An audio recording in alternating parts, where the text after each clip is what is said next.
এক রাতে রাকিব গ্রামের বাইরে পুরনো এক রাস্তা ধরে বাড়ি ফিরছিল। চারপাশে ঘুটঘুটে অন্ধকার, শুধু ঝিঝি পোকার শব্দ।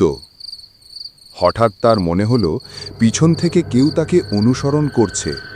সে পা বাড়ালে পিছনেও পায়ের শব্দ শোনা গেল।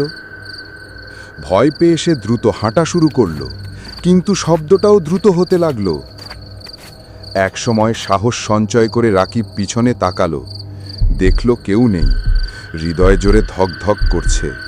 ঠিক তখনই হঠাৎ রাস্তার বাঁশঝাড় থেকে কালো ছায়ার মতো কিছু বের হয়ে ধীরে ধীরে তার দিকে এগোতে লাগল। চোখ দুটো লাল আর মুখে বিকট হাসি। রাকিব দৌড়ে বাড়ি পৌঁছল। দরজা বন্ধ করে হাঁপাতে হাঁপাতে জানালা দিয়ে তাকালো, দেখল বাইরে কিছু নেই। কিন্তু ঠিক তখনই কানের পাশে কারো ফিসফিসানি ভেসে এলো। তুই পালাতে পারবি না আমার কাছ থেকে।